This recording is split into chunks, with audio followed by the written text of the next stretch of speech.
can have a spiritual autonomy and have a direct connection with source, with our God, or whoever we feel we're connected with, to source, right? Yeah, all your information that you need is within yourself, and the tools at RPI is tools to what you already know and how to find it within yourself.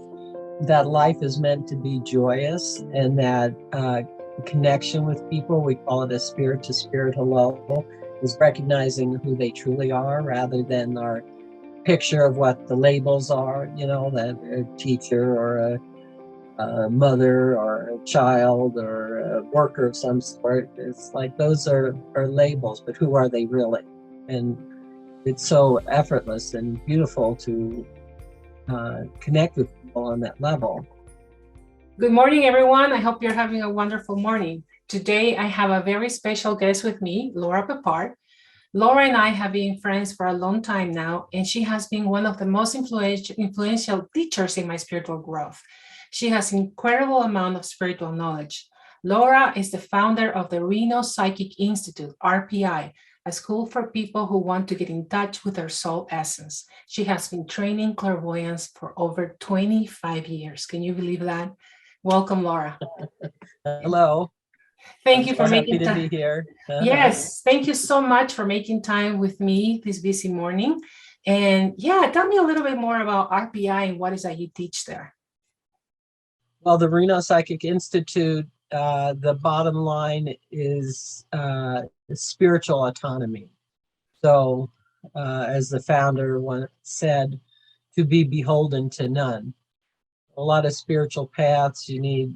I mean, teachers are very important, but it's you and your own autonomy, your own spiritual steps, your own destiny, what your path is, and that you get to decide that and figure it out for yourself, and not be beholden to other people's information or control, or like having the carrot in front of you. If you do this, you'll get this. If you don't do this, you'll be punished, that kind of thing. Wow, that's very profound. So what you're saying is that we can have a spiritual autonomy and have a direct connection with source, with our God, or whoever we feel we're connected with, to source, right? Yeah, all your information that you need is within yourself, and the tools at RPI is tools to kind of what you already know and how to find it within yourself and how to start living it in your life. That's wonderful. So what you're saying, and I remember, Christ in the Bible says, the kingdom of God is through me. But what he was referring to is through you, right? Through you. Yeah. Everything that we need to have is within ourselves. It's just that with time and religion and so many horrible things that happen for men and institutions to have control, unfortunately, we lost that connection and we need to get back to it, right? Well, you get hypnotized, by the world and the values that are try to be put into you to tell you what's right or what's wrong. And nobody really encourages you to think for yourself, to look at it for yourself. And that word "look at it" is very central to our curriculum. And we're going to talk about that, clairvoyance. Yeah. But that can be very scary, right? Because we are having taught that if you don't behave a certain way, you're going to be punished or you're going to go to hell. So, we're going to talk a little bit more about how that works and how we can free ourselves of all that fear, right? So, how did you decide to do this work? Was it a calling that you had? Were you always clairvoyant? Were you always psychic? Well, from any time I can remember, there was something I was interested in that seemed different than what other people were kind of chasing after, and I didn't have a name for it, and through as a young child and going to school, I felt very kind of isolated, and as I got older, I found some spiritual things, but there was nothing that really put the picture together. I just always felt I was searching for something that didn't have a name. And I wound up somehow, I still don't remember to this day, at the doorstep of the Berkeley Psychic Institute, which was where my training was. And we do have the same curriculum pretty much, even though we're not associated with them. And the founder, part of the training is you do aura readings, because then you get validation for your own clairvoyant images and information. And up to that point, I had thought, well, there's something trying to come in the top of my head, and if I let it in, I'll go crazy. I'll be in a mental institution. And as soon as he put me in that line of readers and I matched energy with them in that clairvoyant space, that clairvoyant trance, I just immediately recognized that what was trying to come in was what was good and right and my own information. And I needed to pay attention to it, to explore it. I didn't need, it wasn't something bad, it was something good. It was what I needed. Right. Wonderful. Yeah, so let's take a step back and just for a moment, can you explain to us what is clairvoyance? Well, to begin with, it's a French word. It means clear seeing. And on an energetic level, it's the energy center that corresponds to your pineal gland.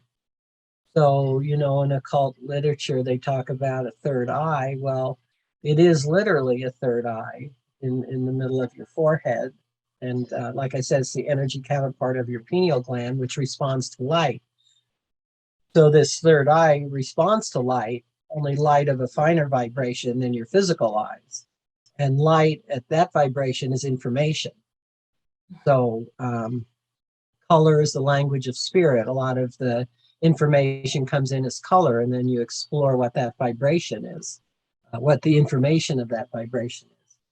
But we all have this ability and this function, but it's never been like when I was a child. I was so invalidated because there was no one to tell me what it was or that it was even something. So pretty much I started thinking I was crazy.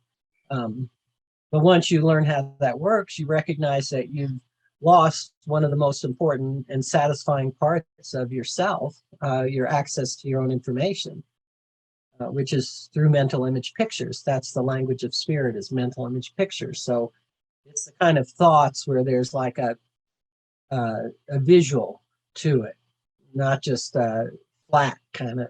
And that's you as a spirit communicating with you as a body to give you the information you need to fulfill your purpose and navigate through your challenges in life. Wow. So what you're saying is that, we are born with that ability as children, right? And I remember as a child, I would see colors around people. And I thought, maybe it's the light playing tricks on me, or maybe just glasses, right? But I remember that very clearly, that I could see auras. And, I'm Peruvian, but I always think that this is very Peruvian. As soon as a person walks through the door, we figure them out, right? But I used to do it as a child. I knew when I could trust a person, or they were, what their agenda was. It was just very innocent, and it was obvious to me. But you're right, as we grow up, we change and we forget, and we lose that skill of being able to see mental image pictures, or which is a way of interpreting energy, right? Which is the language of spirit. So so what you're teaching is being able to tune into that information, being able to wake up that pineal gland, and then be able to read it and see it, right? So it's part of the information that we're able to see on people, not at a physical level necessarily, but in images, correct? Well, that's the interesting part, is that it's a lot of times people try to learn to read auras. They're looking to see physical colors around people, but it's a higher vibration of light. So sometimes you tap into that, but your mind doesn't recognize that as an ability. So it interprets it as a physical visual. Right. But it's much more than that, because it's a kind of a visual that is kind of a feeling and a seeing and an understanding all at the same time. And when you first start to recognize this ability, or people that haven't had any information about it, it's like a little blip way off here, that you barely recognize. But as you go through the training or your spiritual path, you learn to bring that kind of more front and center. And no, it wasn't just a quick little blip of nothing. It was actually something. And when you stop long enough to pay attention to it and explore it, you start to, uncover incredible information and your path and what things are about. Like you said, you immediately know what's going on with people. And the whole key to it is validation. Right. Because we don't receive any validation. So the whole training at RPI is where you match energy with other people at your skill level and teachers or someone that has had more validation, which leads to certainty. Mm-hmm. And then you get the courage to finally open your mouth and say what you're seeing. And instead of being called crazy, the person that you're reading, oh my God, that my grandmother was like that, or that incident did affect me this way. And then you're like, oh my God, this is real. This is real. What else can I see? And you get so excited about it and start looking at everything, Right. And right. of course, part of that is to see your truth. You have to be willing to let go of the lies that have been in your space. So that's the process of clearing that space, is clearing the lies, recognizing the truth and the lies. And when I say lies, I kind of mean that this isn't real, or to reach God, you have to go through an intermediary, or whatever it is. You're stupid, or you're not pretty enough. Whatever on an individual level, your environment and that you've faced in your life, that we accept these lies because it's part of the survival situation, to fit in with the people around us and get what we need. So it's yeah, that's very interesting. So it's almost like an unconscious or subconscious motivator. We want to belong to the tribe, so we keep our mouth shut and we don't share what we see because we have the fear of being rejected by the tribe, right? Yes. When in reality, well, probably the chief of the tribe has the ability that you have. You just figure out how to control you. Right? Yes, right. So yeah, that's and very. There's so many levels of that. It starts with your family, because they have to enforce their position and their belief system, and you fit into that. And of course, as a child, they're the gods in your universe. They provide your food and your shelter. And then as you go out into the world, you have the social level, enforced through the school system of, really what they teach is history. When you explore it, is quite false in many ways. And so then there's that level of lies. Then you go out into the world to pursue a career, and you don't say, what do I want to do with my life? Why are my instincts leaving me? You're like, okay, I get to be this or this, choose one of them. It's like, right. Which box will fit best? Yeah, that's very interesting. Yeah. So when I grew up and I was a teenager, I had to make a choice, what career I have to choose. And I chose biology because I wanted to know the truth. And I thought, and I had a strong connection with nature. As you know, I am a shaman now, but at that time, my way to connect to nature was to connect through science, because that was the accepted path. That was the best path. That was the one that was accepted by society, right? And I was very curious. I always wanted to know the truth. So I remember when I walked the first time into meditation class, and I had all this training in my mind. I was a very left brain person, very logical, methodical, practical, and I walked in, and then I started taking classes.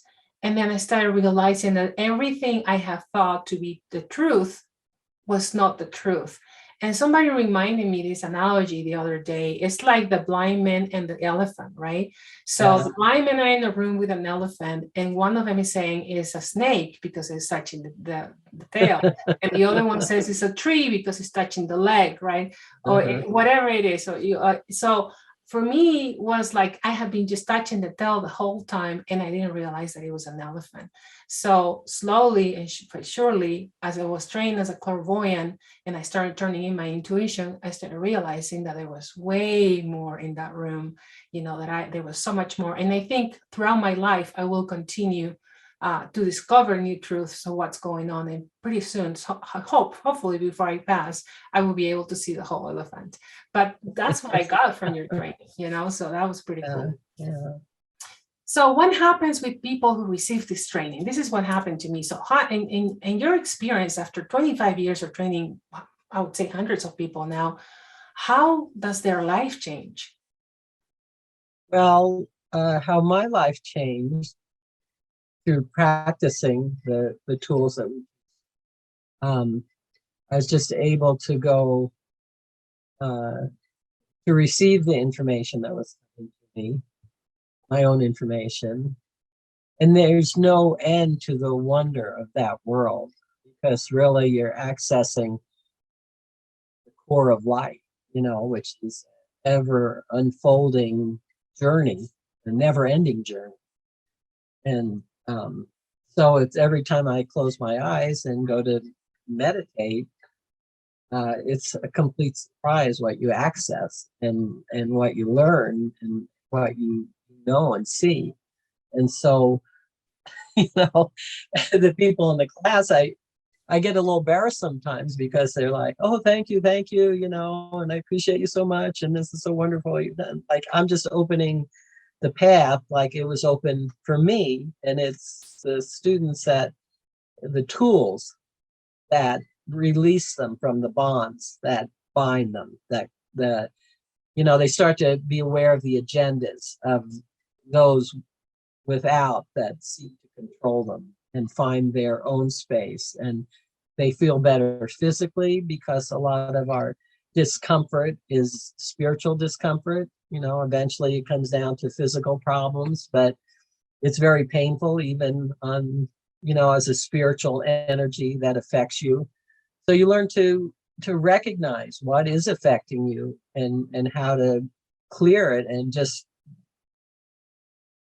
connect with yourself, that the system is meant to work. Your body, your spirit, your path, your knowledge, it's meant to work. It's set up for success. And but these external forces have been kind of gumming up the gears. So once that kind of clears out, it just works. And it's so amazing to see people be relieved of that level of pain.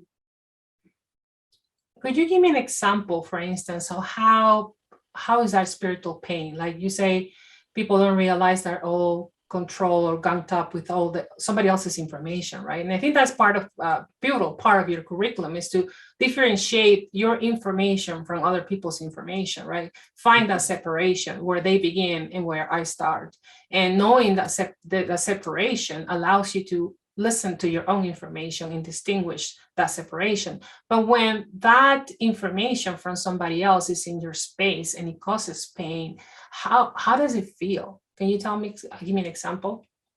Well, we're talking physics here. So it's energy, a configuration, a vibration of energy. And there's light and darkness, and somebody else's energy in your space, or someone else's picture, belief in your space is darkness. Your own self is light. That's your information. Right. Light, like we talked about. So somebody else's information in my space is darkness because it negates my own information. Right. And people instinctively recognize it, like someone that's never had a reading, and you say, well, I see some black energy on top of your heart chakra, and it's causing you pain, which I see as red energy. And that is your, somebody's belief system that got put in your space, that you weren't good enough, or that you need to be this way or that way to be accepted or loved. Well, you love yourself, and then the world loves you. You don't have to jump these hoops. But so once it's recognized, then the person like, oh yeah, that's not me. They instinctively know to clear that, move it out. Don't want it there anymore. Just like instinctively they let it in because they felt like they needed it or get something they needed. Right, right. And then That's the feeling is, you know, you feel better, you feel freer, you feel light. And so, you know, once people are like experience the information, it's the mental understanding, it's experiential. They understand it because it's how we all are, how, you know, how we operate as a spiritual being in a body. right. So So yeah, sometimes we say we're teaching a spirit how to have a body, you know. Took me a while to understand that, but it makes a lot of sense. we're teaching a spirit how to have a body. Yeah, so you as a spirit, yeah, right. Wow. Yeah, that's very cool. So you mentioned to me in the past, and this is related to what you just said, that people struggle to understand spiritual information. So in society, people focus more on the physical part. They forget that they're primarily spirit inhabiting a body, right? Why is that? Why is that they get so confused? And how can we help them understand? I think you already answered the question, but I think I wanted you to look at it. In a sense, I had a spiritual vision a while back, and the essence of it was that we're all looking horizontal. So we're also focused on getting what we want from each other and from this physical world, that all our attention is there when really just look up, you know, look up to the expanse and to the wonderful spiritual beings that are absolutely wanting to help us. There's so much help on the other side. When you know, ask and ye shall receive, right? In the Bible, there's a psychic book. That is so true. Ask and you shall receive. You know, I've learned that more profoundly this last year, especially communicating with the archangels and my angels and my spirit guides. And that's something that you teach in your institute about working together with spiritual guides. And I tell you, ever since I started working with spiritual guides and the angels, it's my life has shifted in such a positive way and has brought me so many blessings, you know, and it's just wonderful. So now, talking about communicating with other beings, what is the difference between clairvoyance and mediumship? So that's an interesting question. And most spiritual paths actually are more about transmediumship or mediumship, but maybe not from a viewpoint of your own spiritual freedom, but from other beings that seek to enlist you for their agenda. So in the RPI training, the first step, our a year program, is you learn as a spirit to be in your body, be in the driver's seat, center of your head, where all your master glands are, your pineal gland, and how that clairvoyant level really works, and to clear all the pain and the lies out of your physical life, out of your physical body, and to really know who you are. And then, like I said, transmediumship, we all have that ability. It's like when you space out or you go unconscious a little bit. Where have I been? What was I doing? You're unconscious when you leave your body. Because as a spirit, you're not bound by time and space. You're free of that. So you can be anywhere your attention is, anywhere you want to be. So, but where do you want to be? Like, okay, now you're training yourself to be in your body and to know who you are. And then once you have that certain level of certainty, you learn how to be out of your body, but conscious out of your body. So you become operative in the world you came from and that you're going back to, and you recognize that level of yourself. Right. So it's interesting. Although I haven't gone through the transmedium training, I kind of have I've been learning to communicate with other beings. And the sense to me is that, especially with the beings from the Andes, you know, was initiated in certain shamanic rites.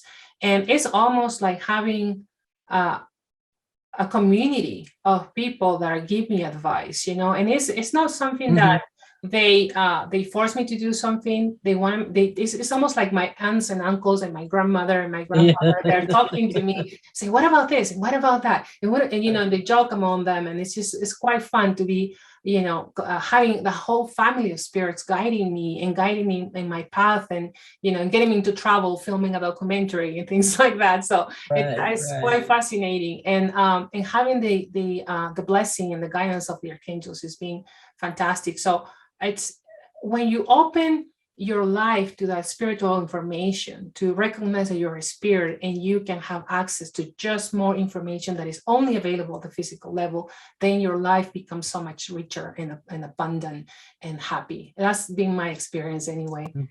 And that's the thing, like, you've done your work and cleared your space. And so it's a vibration level when you connect with the spiritual world and the beings you work with.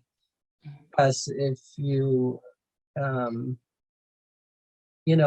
all spiritual work is just about being honest with yourself, right? So when you're living in a thing of lies, then you'll be taken advantage of by the beings that you attract on that vibration level. But when you're willing to say, yes, I didn't have enough understanding here, or this really was a fault in my character, and then you start to clear it, then you raise your vibration because you're clear. The light can flow through you. And so you have access to the kind of level of beings that you're talking about. And I mean, it's an endless universe of teachers and guides and friends, Right. Absolutely. So can you explain to me, because this is very important, I think, for people to understand, what is the difference between dogma and spirituality? Or should say religion and spirituality? Right. And, there's a lot of spirituality in religion, but a lot of times the price you pay to access that is being controlled and accepting lies that are pretty much right in front of your face a lot of times. But you put up with that, or you hide that from you because you think that's the only way you can get to this other stuff, which is truth, and that you do thirst and hunger after. So it's a price that you pay because it's been co-opted by people with not good intentions that want to control power. Absolutely. And that's one of the things that you have to be honest with yourself about as you go along. You come to this wonderful space where your fulfillment is the fulfillment of helping others along the path. Absolutely. It's not about how much money or power or anything like that. It's just, we all sense that the world could be a lot better. It could be a paradise. When you operate on this level, it is, around you, it becomes that way, and then spreads out, kind of conquers the things that we all know are not right. Exactly. Yeah. It's there's no better wealth than having helping people and communicating and help them find their truth. So that's our job as psychics, right? So but psychics have a kind of like a negative feeling when people say, you're gonna go see a psychic, oh my God, they're gonna rip you off. It's almost like the same thing saying a lawyer is an ambulance chaser, right? I mean, there's always bad and good in every profession, but what is a psychic? What does it mean? So you were kind of reading my thoughts there, because that's what I was going to say. There's doctors that are horrible and ones that are really good. Lawyers, same thing. Same thing with psychics. So you have to, again, this is the training. You look for yourself. You use your clairvoyant ability. And what is this person about? Is there something there for me? Right. So psychic abilities have to do with clairvoyance, transmediumship. I don't know. I think like when I read a person, when because I have clients that come and look and visit me and they ask for advice, I can not only see the energy or the images, I feel it in my body. I can smell it. I can feel the emotion. I can sense the trauma, but in a way that is information, So, and all of those are psychic abilities, because we're able to read the language of spirit. So it's very interesting how that works. Yeah, and just a word about that. because the Senate, people are familiar with chakras to some extent. And the chakra in the center of your head, your sixth chakra, is when you as a spirit are behind your eyes in the center of your head. That's the only place in your body that you can truly be neutral. You can be the observer and look for yourself. And it's true that the psychic abilities operate from all the different chakras, but it's easier to have that objectivity and neutrality from the center of your head. Like if you're feeling somebody's pain, then that pain comes into you. But if you're looking at the information from the center of your head, you can see it, but you don't become it. Exactly. Right. So I remember when I started looking from the center of my head and learning about neutrality, that's when I realized that I knew nothing. all my years of schooling and, speaking more than one language and, doing research and all that is like, oh my gosh, I have to start looking at life with neutrality. And from that place of neutrality, you can start looking at things in a bigger dimension. And it's like, yeah, this it's almost like you learn that every circumstance in your life is a lesson. Stop looking at the victim. Don't be the victim. Don't go into that lower vibration. Rise above it and look at it with perspective. And what are you supposed to learn from it? So that was very eye-opening to me. So I really appreciate you teaching that to people, being able to get that information. I know people like, oh, I want this lofty goal or something, good, but then we call that mocking it up. Well, what happens, then everything starts going wrong. Well, what's really happening is you're clearing all the obstacles that are in the way of you achieving that out of the path. And so you have to be careful not to say, oh, what a disaster, the spiritual information is leading me to trouble, because again, it's about to achieve your goal, you need to release what is in the way of that, what keeps you from doing that. So that's a good perspective to have when you have a nice, clear, beautiful intention, and then you're on the path to it. You have to clear the debris out of the way. Yeah, and that can be quite painful, right? Because you realize that there were lies. They were living under not that they were lies. It was you were the blind man. You didn't see the whole picture, right? And it's like, be careful, because you're going to be stepped on by the elephant. Hopefully you see soon enough to move out of the way, right? So being able to uncover that information is so important, because it makes your life, it saves you in some occasions, right? Protects you. So okay, let's talk about how your psychic skills have allowed you and your students to understand the pandemic. With so many deaths, with so many people dying, and so much pain in the world, what have you learned, and what do you think this is happening? Well, I think it's very easy to get sucked into the horror of it, on many levels that exists. But when you look at it from a spiritual perspective, I did have a vision of that, which helped me a lot with it. And I saw a whole panorama of these golden beings that wanted so bad to help us, to communicate with us and guide us and teach us, from a very altruistic way. That's only that vibration on the spiritual level. And then we were so enmeshed in our physical goals and our physical sensations and our getting from each other, that the desire of these beings to communicate was helping all the negativity release from the space of humanity. And it was creating a smog bank between us and these beings. That's the state we're in right now. Eventually that's going to dissipate, and it'll be a success story, because then we'll have more clear communication and be able to learn from them and to bring ourselves to a better level. But we weren't able to listen and to release and choose ourselves, because we were so hypnotized by each other on the physical plane and all our goals and things that we think we needed and wanted. So I think, it's very difficult to say this when people are suffering and dying, and all societies are going through all kinds of things to try to control it and control you, using it basically. You have to be really careful about,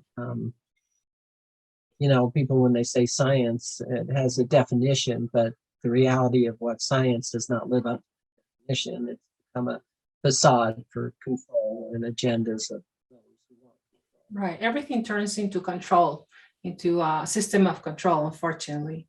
That's very interesting. I've learned so much from this pandemic. And one of the main things that I learned is that schoolroom Earth has this built-in system of fear, right? Mm-hmm. That we can buy into the picture of fear. And well, we are, because it keeps us safe. If you see a tiger in the wild, yeah, you better have fear because it's going to kill you. You better, go a different direction. And it's a survival built-in mechanism to keep you safe. However, we need to be able to distinguish when it's appropriate to have fear and when it's not, and when it's affecting our lives to the point that it's crippling, right? So I think that's one of the things that, especially my husband and I, we continue to travel quite a bit. We took our measures, but it was something that we were not going to let affect us. And at the same time, we're very respectful of people and their personal space. So yeah, it's something that I've learned very much about how to be a friend with fear, acknowledge it, and at the same time say, no, you're not in control this time. I'm taking. What is your purpose, and then learn from it and exactly move forward. Yeah. Exactly. And that's again, I see the pandemic as an opportunity to learn from what is the lesson behind this. Yeah. And as you're saying, is to not be stuck so much in the physical things or the physical aspect of life, but it's enjoying your life and living to the full potential as best as you can, right? So that's been a powerful lesson. Okay, so if you could share something with people that you have learned as a psychic, with all these students and teachers and all these lessons that you have learned, what would it be? That life is meant to be joyous, and that connection with people, we call it a spirit to spirit hello, is recognizing who they truly are rather than our picture of what the labels are, that a teacher or a mother or a child or a worker of some sort. It's like those are labels, but who are they really? And it's so effortless and beautiful to connect with people on that level. It's just saying hello, a simple spirit hello to them and to their spiritual self. It's just like if you're thirsty, there's water. So you wouldn't desire to be seen for who you really are if you weren't really there as a spirit, And I just would like to add one little formula that has been important to me is when you receive the validation of your spiritual intuition or sight, that energy is real and that you can work with it and have tools to manage your space. That validation leads to certainty, like that this is, and then certainty is spiritual power. Validation, certainty, spiritual power. Validation, certainty, spiritual power. Yeah, you get to know the truth at a different level. Yeah. Absolutely. And just because it's, you think reading a book or watching a movie is entertaining and, all these wonderful things that you see, but when you meditate and when you do aura readings, those things just diminish on an entertainment level because there's so much that you would never dream of. Everything is possible. Absolutely. Yeah. My experience as a psychic has been wonderful. I have helped people that I never thought I could help, being able to read energy and to see where they're stuck and to help them just kind of recognize that they're loved, that they are special, that they can heal themselves. That's amazing, right? That they have the power to heal themselves, but every day they have to make that choice make the choice to heal yourself, to make time for meditation, to make time to clear your space, clear people out of your space so you can see your information clearly. And I see how they change and start having a much better life. So to me, it's just, it's priceless to see that happening. So I really thank you for training us, for all the students that you have trained, that you have given these wonderful skills. And we will continue on our path with the wonderful clairvoyance that we have now. And I thank you so much for making the time today. Laura, if people want to reach you, how can they find you? We have a wonderful website these days, renopsychicinstitute.com. And that gives you all the information you need, and you can sign up for classes either in person in Reno or also on Zoom. So it's very excited to be able to share this outside the boundaries of our area here.